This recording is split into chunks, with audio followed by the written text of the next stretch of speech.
Saya pemakai narkoba dari tahun 98 sampai 2014 tuh, itu udah luar biasa tuh. Udah hampir setiap hari pakai. Hidup juga udah nggak ada artinya menurut saya. Ego yang ada, nggak pernah mikirin orang, keluarga yang penting udah saya cukupin, ya udah. Nggak ada rasa sayang, nggak ada.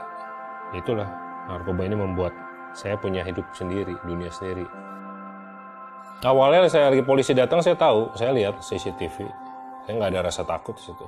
Si polisi nanya, lu tunjukin barangnya mana, lu gua bebasin. Akhirnya saya tunjukin barangnya, tetap aja diproses. Nggak make sense banget. Ya itu mah udah jalannya Tuhan lah sepertinya ya. Berbagai macam upaya, usaha kita lakukan supaya mendapatkan hukuman yang seringan mungkin. Praknya putusan di 5 tahun 1 bulan.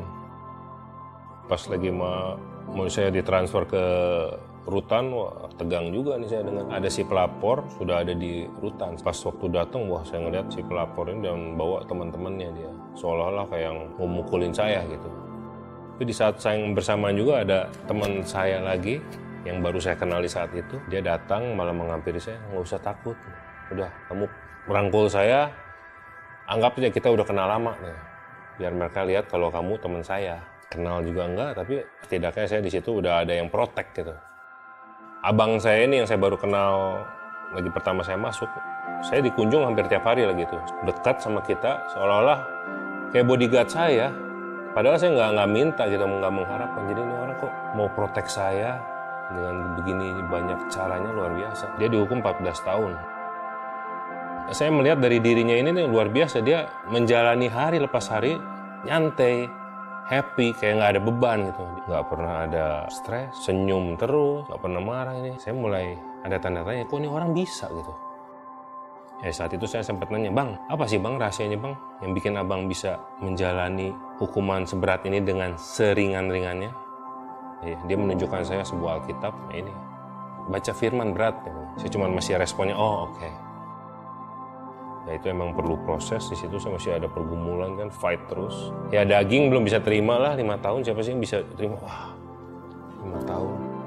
Karena saya ngerasa di penjara udah nggak bisa kemana-mana nih, ke kanan, ke kiri, depan, belakang udah mentok. Saya cuma bisa berharap satu sama ke atas. Ini seperti teman saya bilang itu, baca firman. Saya mulai buka hati, saya mulai baca. Contohnya di 1 Korintus 10:13 yaitu pencobaan-pencobaan yang kita alami adalah pencobaan-pencobaan biasa yang tidak melebihi batas kemampuan manusia.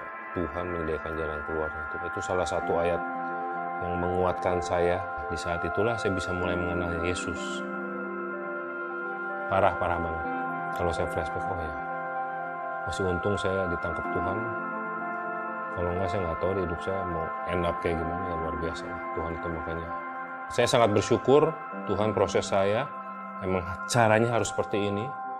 Sekalipun di tempat yang paling hina menurut mata dunia, di penjara, saya tetap sukacita buat saya bisa bertemu dengan Yesus. Puji Tuhan.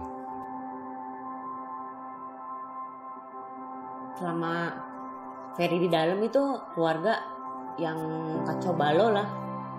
Saya dapat masalah besar yang saya nggak berani ngomong ke Ferry.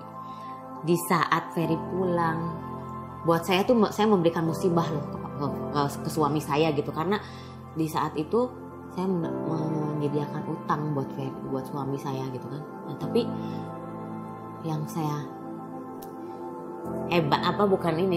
terharu yang ngedengarnya gitu kan, maksudnya ini luar biasa loh Ferry.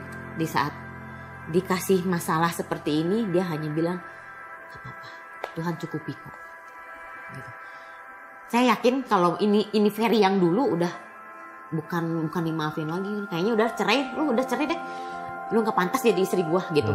Itu Ferry dulu mungkin ya, tapi yang sekarang dia bilang udah, kamu sabar, ayo kita bareng-bareng berdoa, ayo kamu harus percaya kamu sama Tuhan, kalau Tuhan pasti akan menyelesaikan semua itu. Tapi saya minta sama kamu, dia bilang gitu, buka hati kamu buat Tuhan.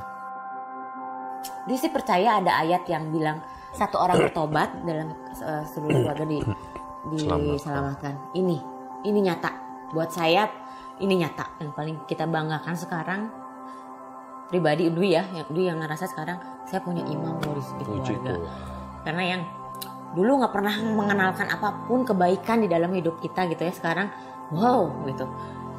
Saya punya seorang imam yang bisa ngebimbing kita, terus mengatur semuanya tuh dengan penuh kasih kalau sekarang gitu kan. Yang kalau dulu kan marah-marah, enggak, sekarang udah, kita udah jadi keluarga yang lebih baik gitu.